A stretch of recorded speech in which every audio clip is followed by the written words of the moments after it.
Take Ekiti when it was under Fayemi. Now there was a social security payment that was available, of 5,000 that was available for old people who had no pension. Now that's the first of its kind in Africa, and that's what we are looking at doing nationally if we get elected. So that's, for me, is a manifesto, is a plan that deals with, and you have to understand that Nigeria today has a 70% poverty rate level. How can 112 million of your citizens, after 16 years, are desperately poor, living below 200 naira a day, and you tell me you want to make them happy? So let's address the issue of Lagos. Now, Lagos, as you understand, Lagos gets its federal allocation is what? It's about 6 million every month. Compare that 6 billion every month. Compare that to what Akwa Ibom gets. Akwa Ibom gets over 22 billion.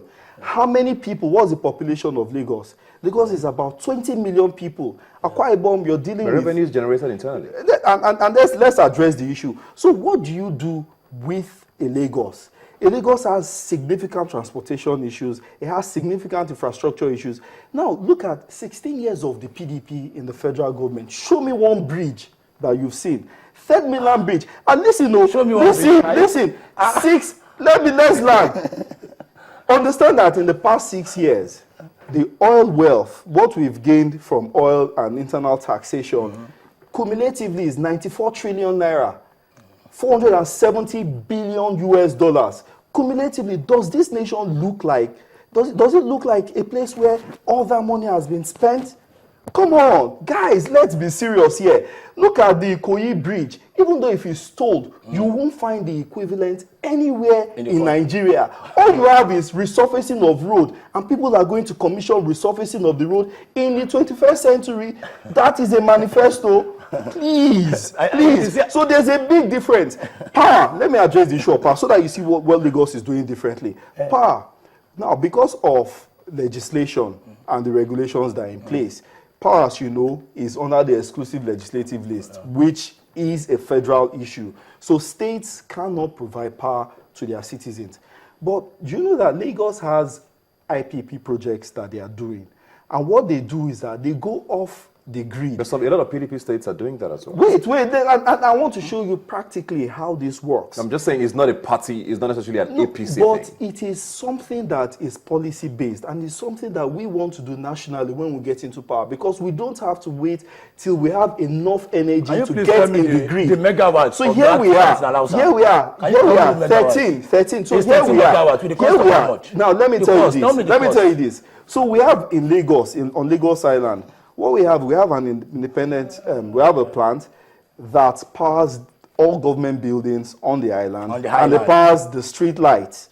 Now, the cabling for the distribution goes on the ground and all of that. So what you have is that you have power uninterrupted. And it's a similar thing we say we want to do nationally. We say that, listen, we have a gas challenge. Before you fix the gas infrastructure, it's going to take another 15 years, significant investments and all of that. And people need power yesterday. So what we are saying is that, come on, guys, let's decentralize. You have a place like Shomolu. There are a lot of printers in Shomolu. Why can't you say we will focus on the small businesses in Shomolu during the peak period? You provide power. That is what is our manifesto. Tell me yours. Tell me yours.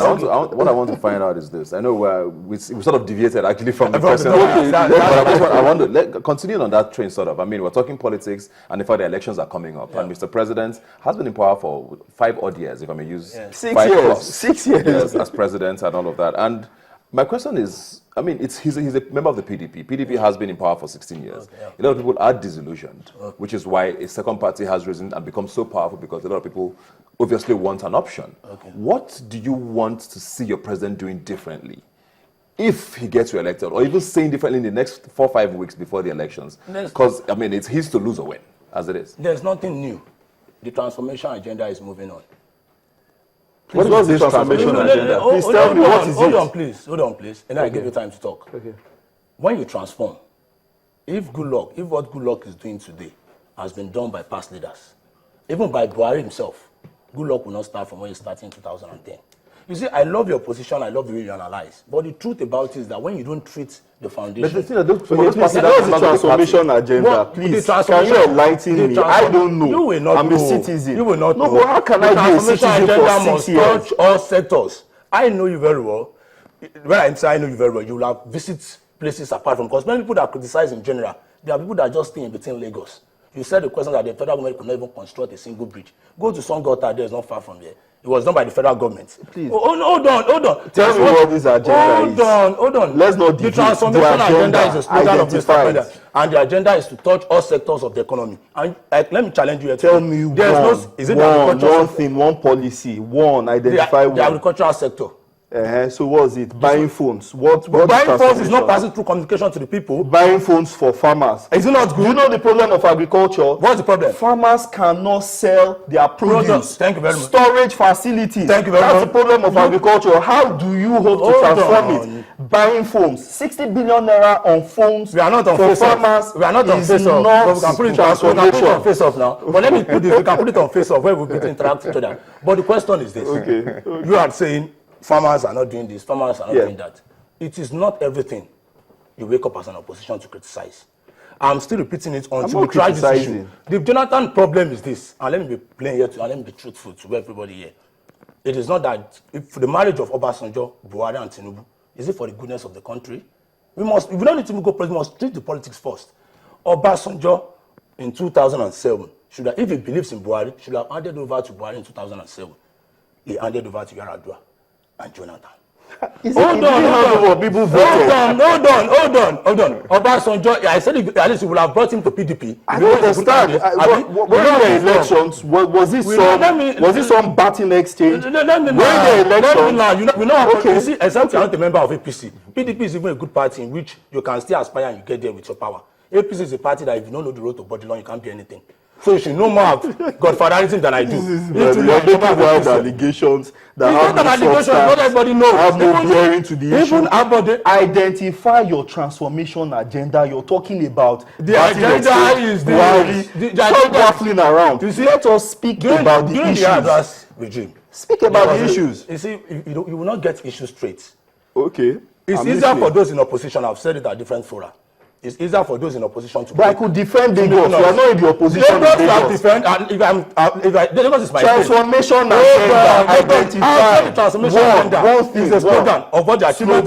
You know, the achievement of the transformation. Governance is more than a slogan. Hold on. Let me tell you sector by sector. Is it the agricultural sector? Okay. I've said you said distribution of funds. For you to know distribution of funds, you said storage facilities. Who told there's no storage facilities? You spent 60 billion for phones. You don't want somebody to learn. Why would somebody talk? Go ahead, please. You say agriculture. The issue of aviation. Go to the Murtala Mohammed Airport. It's not 100% what we want it to be like, but there's a face. How much did we take from the Chinese?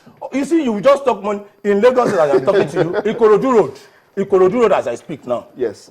It was World Bank Assistance Project. Go and look the road, very tiny. That's the area I stay. I'm an indigenous of Lagos. So you can't if you want me to talk about Fashola's government, I will tell you all those things they are doing is all about cosmetic. The only achievement of Fashola, let me tell you today, is just probably environment. There's no Trump-B road in this state that is motorable.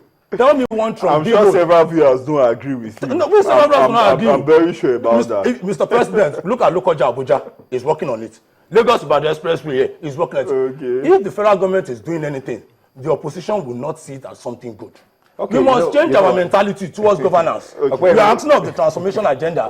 The transformation agenda is touching the aviation sector, the road, power, and everything. But let's get it straight. Do you have power? Do you have power? 220 megawatts. Okay, please, let's go to the next. We're going to take a break. Okay. So that we can cool down a bit. I seem to be enjoying this a little too much. When we come back, we'll be talking more about the elections coming up in March 28th. Please stay with us.